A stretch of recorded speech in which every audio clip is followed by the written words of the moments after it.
allows you to effortlessly control your car and provides precision maneuvering for the most advanced military aircraft. But this workhorse of industry is as basic as fluids in motion. Now, engineering's hidden marvel, hydraulics, on Modern Marvels.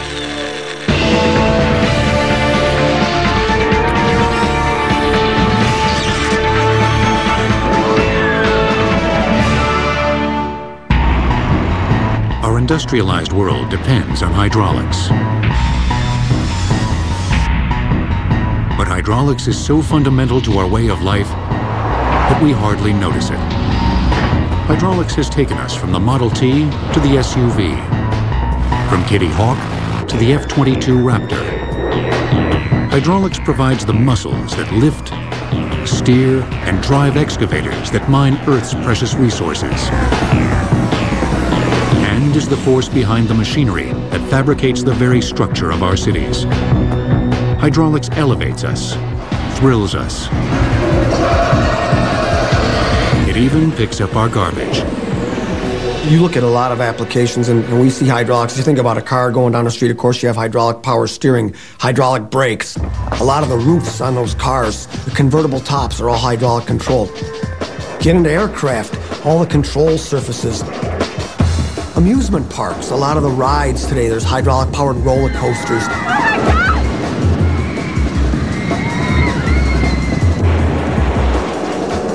0 to 120 in 4 seconds. Hydraulics is the branch of physics that studies the behavior of liquids at rest or in motion. Liquid in motion is referred to as hydrodynamics. Civil engineers use this form of hydraulics in hydroelectric power plants, manipulating the flow of liquid to push turbines. Those power plants provide electricity to over 1 billion people worldwide. The second type of hydraulics, liquids at rest, is referred to as hydrostatics. Mechanical engineers use this form of hydraulics to produce force through the pressurization of incompressible liquids. If you have 2 pistons within a closed hydraulic system, any force that is applied to piston A will be completely transferred to piston B. The power of your blow is transferred to the other plunger by hydraulic transfer of power. One of the benefits of a closed hydraulic system is the ability to multiply force. If piston B has a surface area 10 times that of piston A, piston B will move 1 unit for every 10 units that piston A moves, but at 10 times the force. Therefore, 100 pounds of force applied to piston A will supply enough pressure under piston B to move an object weighing 1,000 pounds. Remarkable in its simplicity, hydraulic multiplication of force is awesome in its capability and is what delivers the brute force for nearly every large machine. In most people's mind, they consider hydraulics the application of high-pressure fluids, generally speaking, to move large amounts of weight and generate a lot of force. Some of the more impressive applications of hydraulics are just pure, raw hydraulic force. You look at car crushers as an example. It's unbelievable. You'll take 5 or 6 cars piled vertically and they're smashed to just feet. And you have to say, how is that done? It's hydraulics. One of the most common devices that utilizes hydraulic multiplication of force is the hydraulic jack. When you push the lever up and down, you're actually pushing on a small piston, which pushes hydraulic fluid, and this fluid flows into a larger piston. Say the small piston that you're pushing has a surface area of 1 square inch, but the large piston that's actually pushing up your car, that might have a surface area of, say, 10 square inches. So for every pound of force you push with that lever, the hydraulic system multiplies that force 10 times. Unfortunately, in hydraulics, like in everything else, there's no free lunch. So you don't get it for free. In order to get that to work, you have to pump 10 times the amount of fluid. Although the basic principles behind hydraulics may appear simple, it took many brilliant minds thousands of years to fully understand the inherent power of fluid. The Greeks in 250 BC were one of the earliest societies to look for ways of controlling the flow of water, inventing many hydraulic devices. Some were devised for amusement, like this invention that forced air out of a small bent tube, producing the sound of a bird. Others were more useful, such as the water clock. The Greek who made the most lasting contribution to hydraulics was the mathematician Archimedes, who discovered the first principle of hydrostatics, buoyancy. His buoyancy experiment was basically based on the concept that a material that is submerged to water experiences a force against gravity, and that force is known as pressure. He also was the same inventor who said, if you give me a lever long enough and a place to stand, I can move the earth. Fundamentally, that's the principle of levers. And realistically, that's what we're doing with hydraulics on a daily basis. By 30 BC, the Roman Empire had cast its shadow across the borders of Greece. But instead of destroying Greek society, the Romans learned from it, improving upon several Greek inventions, including the water wheel and the aqueduct. The Romans, they realized that they had to feed bigger areas, then they had to have a system where they can carry large quantities and at the same time use the concept of gravity. In the aqueducts, water flowed swiftly, producing as much as 1,300 pounds of pressure per square inch, 25 times the standard water pressure of a city today. Roman engineers often designed the aqueducts to end at cisterns, which would push water up through small openings, turning the liquid into a fountain and providing drinking water for the citizens of Rome. Other aqueducts were sent to water mills, transferring the water's energy into kinetic energy to grind grain into flour. But Roman engineers didn't develop further hydraulic technology, relying instead on the strength of slave labor. In the millennium that followed, the science of hydraulics didn't advance. Old technologies such as water mills flourished during medieval times. Finally, in the 17th century, French mathematician Blaise Pascal made a groundbreaking discovery. By multiplying fluid depth by its inherent weight, Pascal created the formula to determine fluid pressure. This led to the most important aspect of hydrostatics, multiplication of force. Pascal's principle is the basis for all the work that we do in hydraulics today. By 1795, Englishman Joseph Bramah had put Pascal's principle to work with his hydraulic press. When the first hydraulic systems were used around the 1800s, they did use water as the hydraulic fluid, and water does not make a very good hydraulic fluid. Some of the problems it has, it's very thin, so it leaks past your seals. Back in the 1800s, the seals they had were things like leather and ropes and things of that sort, so if they did seal, they didn't seal for very long. The inefficient hydraulic industry languished, but soon after the Bramah press, a new discovery in America would lead indirectly to a new hydraulic technology. The discovery of gold at Sutter's Mill in 1848 led to one of the largest human migrations in history. Desiring a faster, quicker way to uncover riches, a new method of gold mining quickly spread throughout America, called hydraulicking. And for the next 50 years, hydraulic mining would literally change the landscape of America.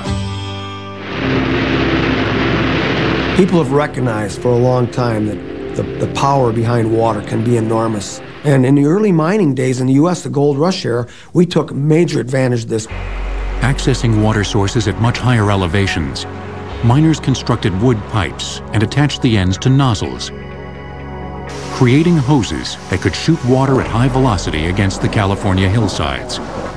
The hillsides disintegrated, releasing the gold. The scientific principle behind this effective method of gold mining was established by Swiss mathematician Daniel Bernoulli in 1738. Bernoulli found that if a containment of water is forced through a smaller opening, such as a nozzle, the pressure that builds behind the opening would increase the water's velocity, creating a jet. Although it's unlikely that the miners were aware of Bernoulli's principle, their method of mining was effective nonetheless. The pressures were on the order of 800 pounds per square inch to 1,000 pounds per square inch. So 1,000 pounds per square inch blasting against raw earth. you clean the soil away in a hurry. Hydraulic nozzles called monitors reached 16 feet in length and could deliver as much as 30,000 gallons of water a minute in a 9-inch stream. At its peak, the hydraulic mining industry in California employed 20,000 people and had returns close to $100 million in gold. The success of hydraulic gold mining was matched only by its devastating effect on the environment. By 1884, it was outlawed in California by a federal injunction. Although hydraulic gold mining had come to an end, a new kind of gold, black gold, was about to bring hydraulics to the forefront of the Industrial Revolution. Daniel Bernoulli's father, Johann Bernoulli, became so jealous after his son published his book, Hydrodynamica, in 1738, that he wrote his own book on hydraulics and predated it in a futile attempt to take credit for his son's findings. Hydraulics will return on Modern Marvels. We now return to hydraulics on Modern Marvels. Until the 19th century, hydraulic power was achieved primarily through harnessing the energy of flowing water. This would change in 1859 with the discovery of oil. Unfortunately, water has this tendency to turn into solids at something like 32 degrees Fahrenheit. That is, it freezes, turns into ice, and it tends to boil at about 212. So it tends to have a relatively narrow operating window. Oil, on the other hand, can have an operating temperature of well below 0 degrees Fahrenheit to well above 250 degrees Fahrenheit. The discovery of a suitable hydraulic fluid made the hydraulic press an essential tool on the factory floor and helped to drive the evolution of America's newest obsession, the automobile. Hydraulics played a crucial part in enabling vehicles to transform from sort of the hay wagon type of things to the ever heavier, ever more comfortable, ever more, livable vehicles that we have today. By the early 1900s, the automobile industry began to provide a faster means of travel than the horse and carriage. But this posed a difficult problem. How do you make the motorized carriage stop? In 1904, Ransom E. Olds designed the first widely used brake system for the automobile. This external brake consisted of a single flexible stainless steel band wrapped around a drum on the rear axle of the car wheel. When the brake pedal was applied, a cable would contract the band, gripping the drum and stopping the wheel. There was a lot of room for improvement. One of the major flaws of the external brake was that it had no protection from outside elements. Most roads were unpaved, and the metal bands and drums quickly wore down. The external brake was replaced by internal brakes that relied on steel cables and pulleys and the strength of the driver to provide enough force to stop the car. Strong steel cables provide powerful, unfailing, and flexible connections between the brake pedal and the brake itself. Of course, as the weight of the vehicles increased and their speed increased, we had to come up with more effective ways to stop these machines. In 1918, aviation pioneer Malcolm Lockheed began to develop a hydraulic brake system for automobiles. Using petroleum oil as a lubricant, Lockheed designed a hydraulic system that transmitted fluid pressure against the brake drum, allowing for smoother, improved braking ability. In 1920, Lockheed sold his brake patent to Vincent Bendix, founder of the Bendix Corporation. A year later, the Duesenberg became the first passenger car to come equipped with a four-wheel hydraulic brake system. The way that the early hydraulic systems for braking worked on cars was your pedal would push on a piston in a cylinder full of hydraulic fluid, and that would push the fluid to each wheel. The fluid would come into another cylinder with two little pistons that push out against a couple of shoes, sort of curved shoes that push out onto a cylindrical drum, and when they press on it like that, it creates friction and slows the car down. So suddenly you can transmit a lot of energy to these individual wheel brakes. Although the brakes were a success, the rest of the automotive industry was slow to adapt. The American motorist was comfortable with mechanical brakes. You can see, here's a cable, here's the linkage, it's right out where I can see it. And to try and convince this person that you can push fluid through a line, whoa, that was kind of a mind blower. So it was a difficult uphill battle to make that case, and they had to sort of do it by just demonstrating how much more effective it was. Another hydraulic application that the automotive industry was hoping consumers would soon demand was power steering. But the Great Depression of the 1930s brought its development to a screeching halt.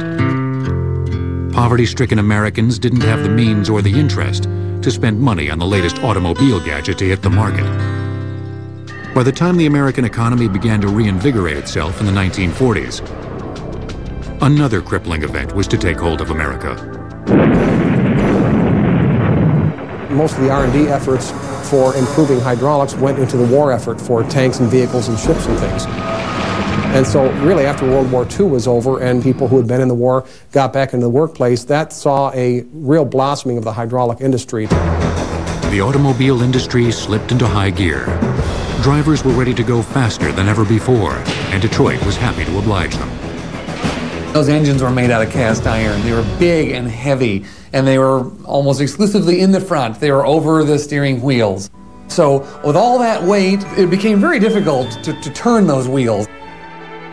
The technology for power steering had been developed for the automobile before World War II, making it an easy transition for auto manufacturers.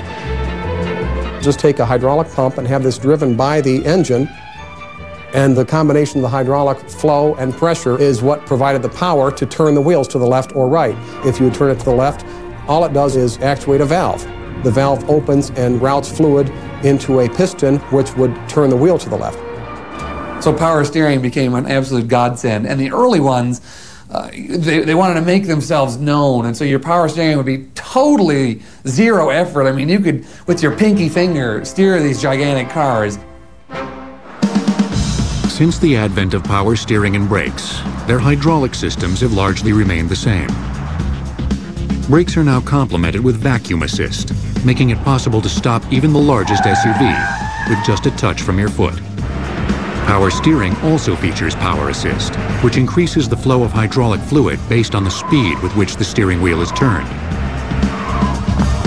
Modern hydraulic applications for the automobile focus on style and driver comfort. You can suspend a car with metal springs, but you can also put a piston there with hydraulics to get the same type of springing effect. The holy grail of suspension is active body control, a feature only found in high-end luxury cars, like the Mercedes-Benz CL Coupe. Active body control will keep the car steady and level, even on the sharpest turns or the bumpiest of roads. The system works by placing a hydraulic plunger on top of the suspension coil. If the car runs over a pothole, within milliseconds, sensors located throughout the car activate the plunger, causing it to extend and balance the car body. But perhaps its most unique feature is the ability to change suspension. Want the feel of a high-end sports car? Just push a button and the hydraulics will make it happen. Although the invention of hydraulic brakes and power steering helped drive the automotive business, the impact these innovations had on the construction industry literally changed the face of the earth. Vincent Bendix, founder of Bendix Brakes, was inspired to develop a better car brake after his father was hit and killed by a car with defective cable brakes. Hydraulics will return on Modern Marvels. We now return to hydraulics on Modern Marvels. The greatest example of the brute strength that hydraulics can deliver is found in the construction industry.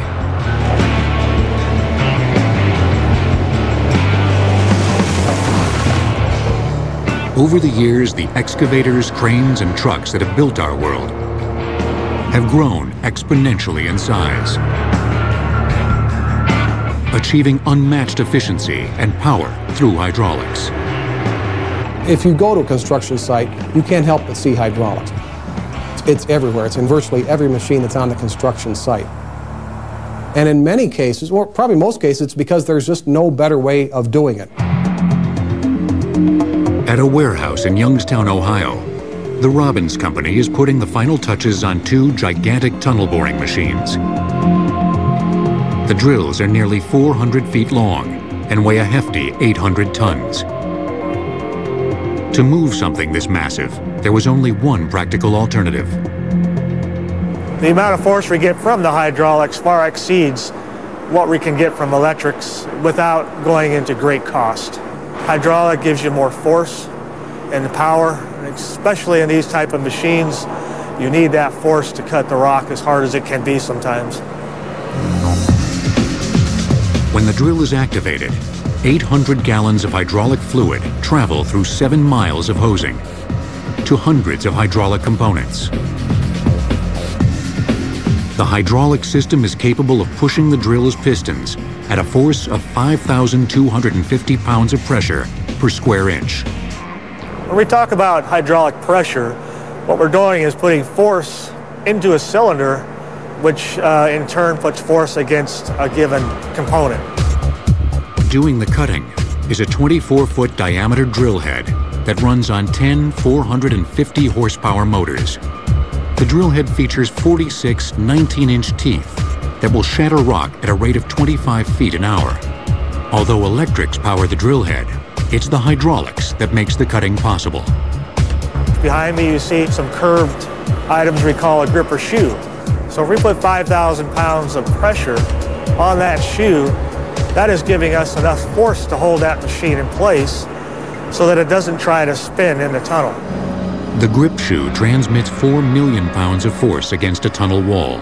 When the drill is stabilized, a second set of cylinders extend, pushing the drill forward at a force of 3 million pounds.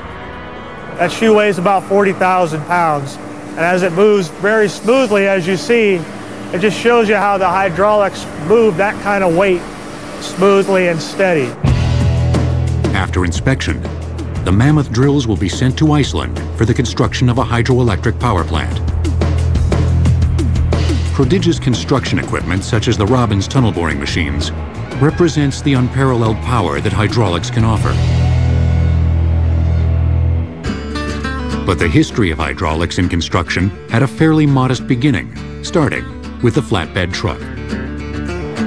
By 1910, the truck was altered from a simple transportation vehicle to a machine that could carry large bulk materials such as dirt, rock, and coal.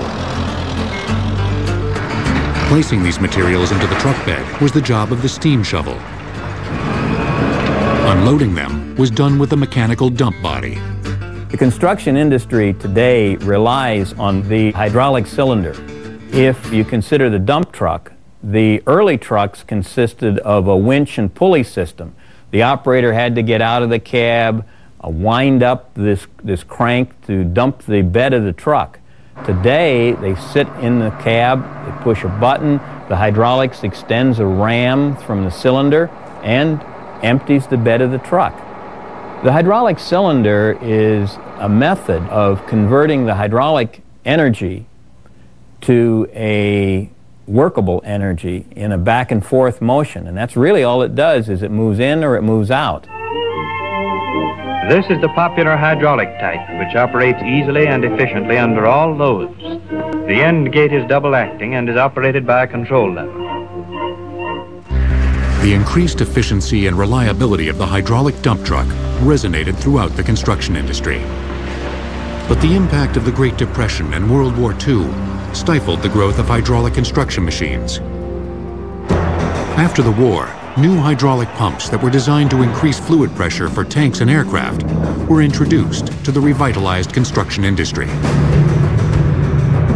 Coupled with the advent of power steering and hydraulic brakes, manufacturers started to build bigger, heavier, and more powerful machines than ever before.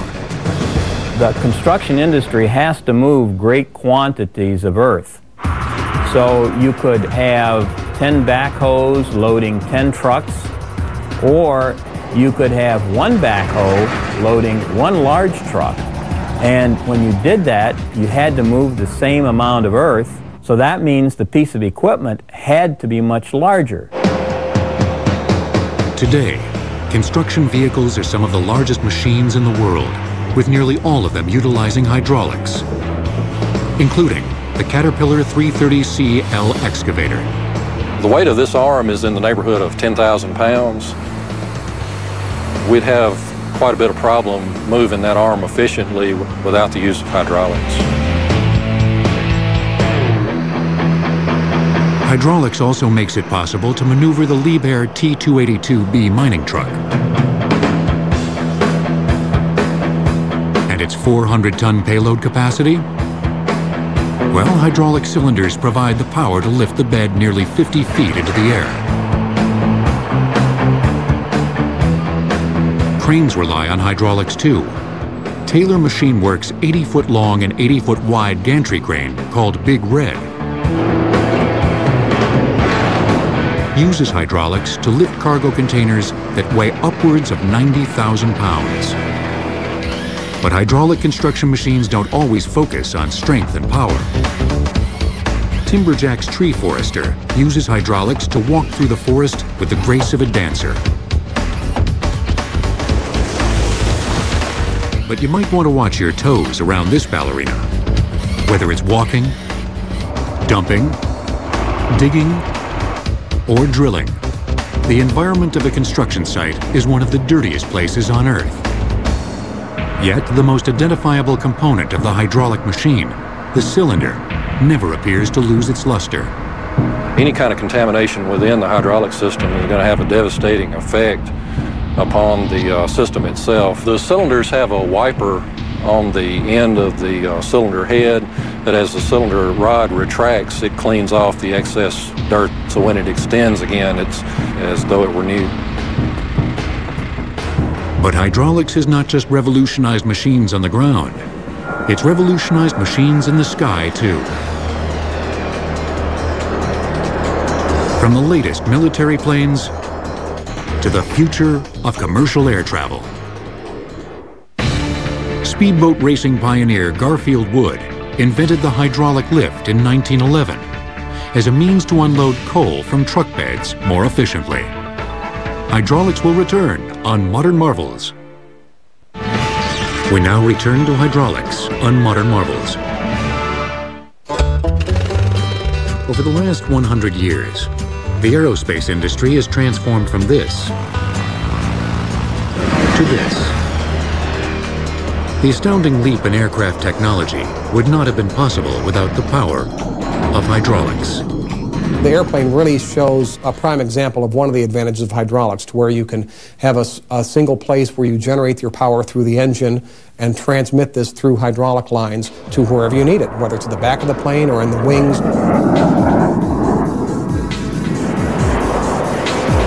Inside the body of a passenger aircraft is an intricate system of pumps and hoses that transfers the highly pressurized fluid that commands nearly every phase of flight control.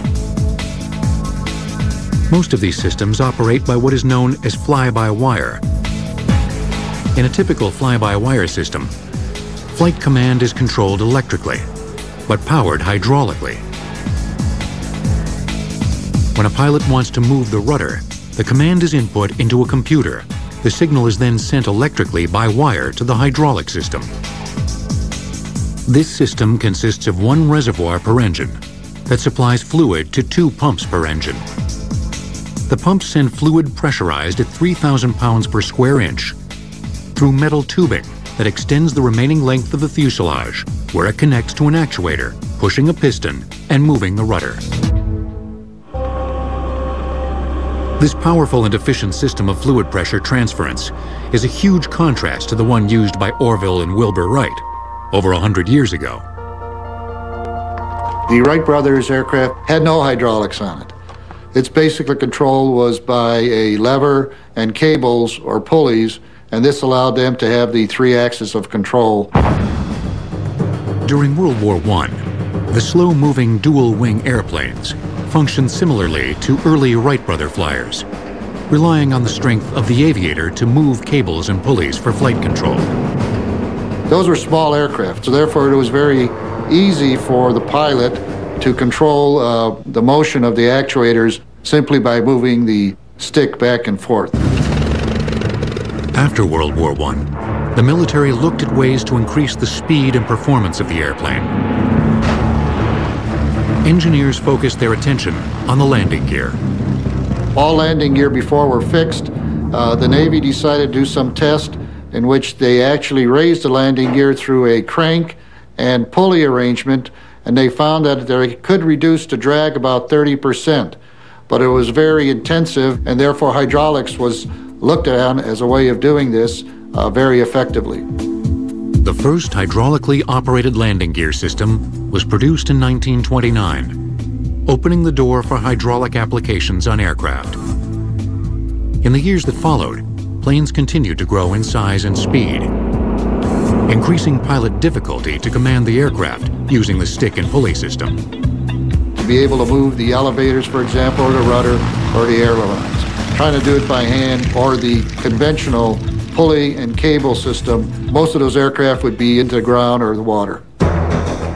With the success of hydraulically operated landing gear, military engineers followed the lead set by the automobile industry, installing hydraulic brakes aboard all military aircraft.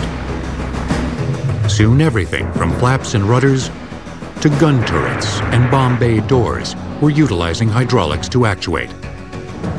Although the flight control system still required the pilot to move cables and pulleys, the actuators now moved with hydraulic multiplication of force. But the planes of World War II needed to perform maneuvers faster and swifter than ever before. The pressures have to increase to be able to allow the pilot to move the surfaces, to do what he wanted to do. You needed a new type of pump. The gear pumps, which were being used on most military aircraft, were inefficient and would leak at high pressures. Hydraulic pioneer Harry Vickers designed a piston pump, which quickly became the predominant pump for World War II aircraft. With these new piston pumps, fluid pressure increased from 1,000 psi to 3,000 psi. But this increase in pressure also added stress to the hydraulic hoses and sealants. If a hydraulic fluid would spray onto an engine manifold, it would certainly cause a fire. And many of the fires that you've seen, in general, those were hydraulic leaks that started the fires. Many times a hydraulic leak would not be something you'd think of with dripping. It's high pressure, so it would leak out of a hose or a fitting. It would often come out as a spray. If there was a fire already started, the leaking oil would feed the fire and you'd have catastrophic events. To combat this, the military changed to a less flammable kerosene oil called Mil-H 5606. A new sealant was designed as well, known simply as the O-ring. The O-ring has a unique ability to be able to compress to fill a space, and it's able to do that very efficiently. It's a donut-shaped piece of elastomer, and it became the seal of choice for most of the products that are in a hydraulic system. By the end of World War II, innovations in aeronautic hydraulics found an easy transition into the burgeoning commercial aircraft industry. Commercial airlines discovered that they could also take advantage of the hydraulics to where their aircraft could be made larger, lighter, and able to hold more people. So by having these aircraft that could carry more people, it made airline travel more practical. The Mil-H kerosene-based fluids used in military aircraft were deemed unsafe by the FAA. In 1948, aircraft manufacturers addressed this concern with the development of Skydrol 7000. This fluid was a phosphate ester and is still in use today. Phosphate esters are a class of synthetic hydraulic fluids which have very good lubricating qualities. In addition, they tend to be fire resistant. Except for the fluid, the hydraulic functions of early commercial aircraft were almost identical to those used on military planes. Hydraulics actuated the landing gear, moved flaps and rudders, and controlled the brakes. Because of the size and weight of commercial airliners, hydraulic pressure increased to 3,000 psi, the same pressure already used on most military aircraft and construction machines. Although this increase in fluid pressure gave pilots the muscle to operate actuators through cables and pulleys, by the 1980s, it was time for a change. The problem with the cable and pulley is, as surfaces become larger and larger, it is very difficult even to give the correct feel. Electronics can make this decision much quicker. Today's aircraft have much greater performance capabilities and have to do things like moving these surfaces almost instantaneously. Fly-by-wire hydraulic systems continue to dominate the flight control of even the most advanced commercial and military aircraft. The hydraulics aboard the F-22 fighter plane are pretty much state-of-the-art. You have all of the primary flight controls, the landing gear, the weapons bay doors open very quickly and close very quickly to launch missiles. The propulsion system depends very heavily on hydraulics in the F-22 for control of the inlets and the exhaust nozzles. The biggest advancement in hydraulic technology for aircraft is the development of the EHA, or Electric Hydrostatic Actuator. Originally developed in the early 90s, the EHA contains all the components of a hydraulic system in one small package. By placing EHAs next to aircraft control surfaces, designers eliminate thousands of feet of hydraulic tubing and hundreds of pounds of weight. This EHA is considered cutting-edge technology because it removes the distribution elements that are part of a conventional hydraulic system. There are two electric motors that work in tandem. We also have hydraulic reservoirs to capture the thermal expansion and contraction required to power the hydraulic pumps of this system. The linkage here is attached directly to the flight control surface. The first aircraft to use EHA technology for primary flight control will be the F-35 Joint Strike Fighter.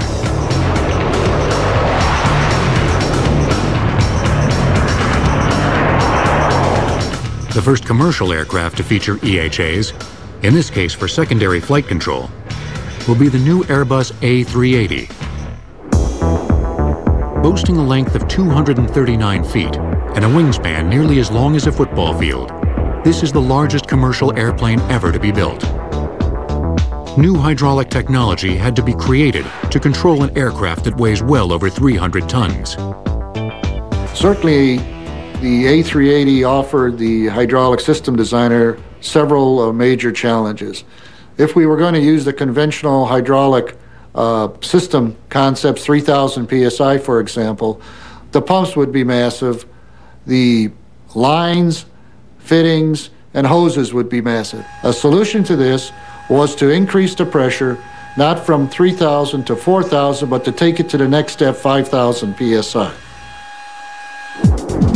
But as the aerospace industry continues to look for ways to improve upon the efficiency and safety of flight control systems, engineers are investigating the idea of using electric motors to actuate control surfaces, thus eliminating hydraulics completely from flight control.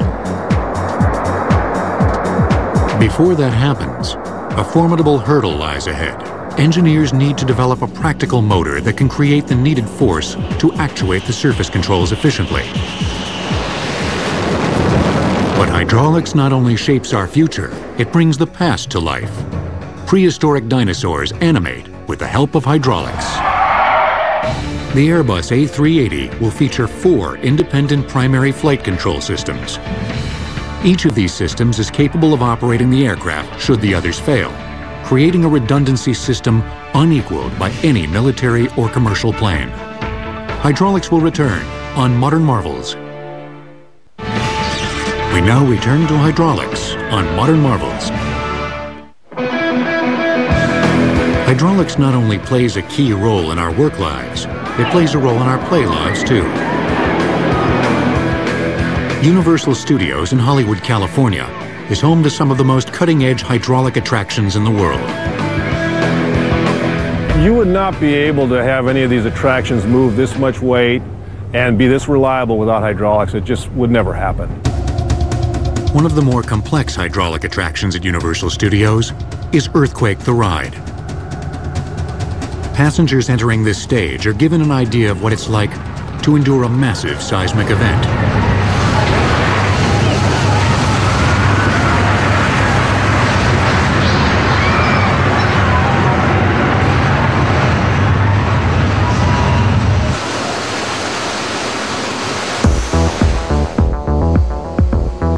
The hydraulic system for Earthquake runs on just two 50-horsepower motors.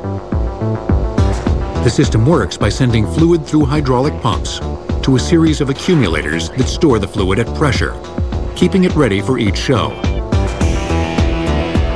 Underneath the floor of Earthquake, a dark cavern is home to dozens of hydraulic cylinders.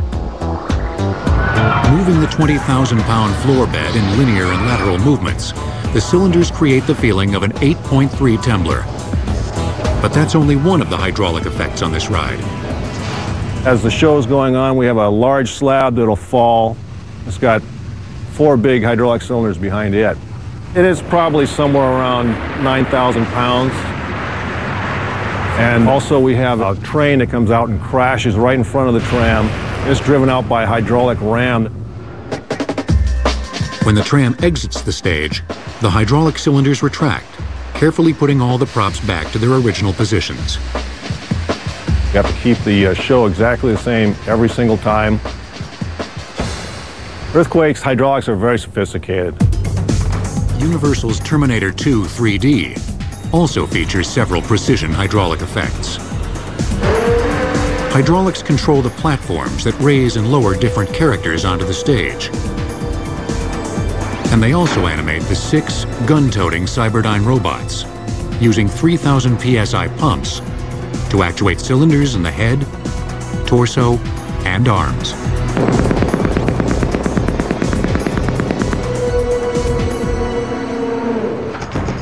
But the attraction that utilizes the most hydraulic effects at Universal is Jurassic Park, the ride.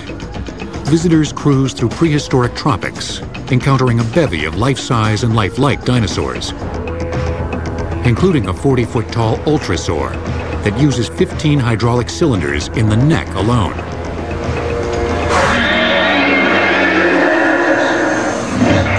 This particular figure we just saw, the oil comes in here. This is a pressure line. It's set at 3,000 PSI. The hydraulic module here will distribute the oil to the figure itself, which has, the one we saw is just the torso and head. It has 6 separate moves, 6 separate cylinders, and it's all powered by hydraulics. After encountering several dinosaurs, the ride drops another hydraulic thrill, so to speak. We use hydraulics on the falling car for 2 reasons, really. It's more controllable than any other kind of power, and it's also less expensive energy-wise. The cylinder is actually hooked up to a block and tackle. And what that does is that increases the motion of the Jeep compared to the cylinder. The Jeep will move 32 feet, while a cylinder will only move 9. So all we need is a 9-foot cylinder to get that much movement. That increases the force on the cylinder, but the hydraulics overcomes that, and it's no problem at all.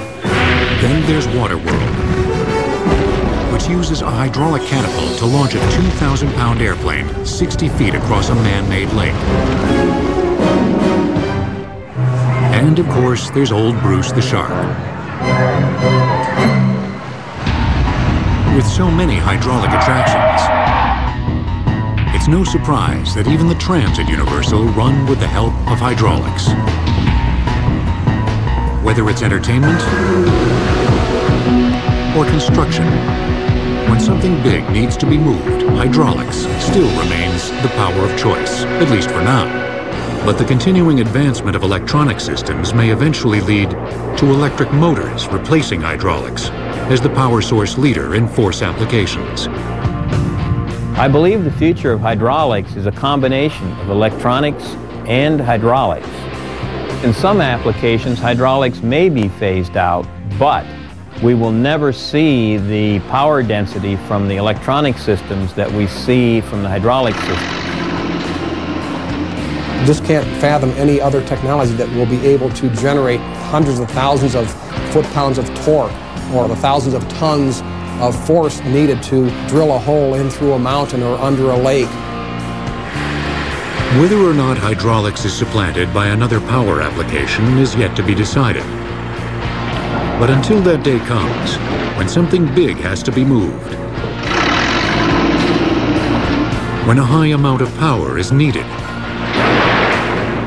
with precision control, hydraulics will remain the power of choice. This great empire was also one of the most complex, fueled by the fervor of Islamic holy warriors, yet a model.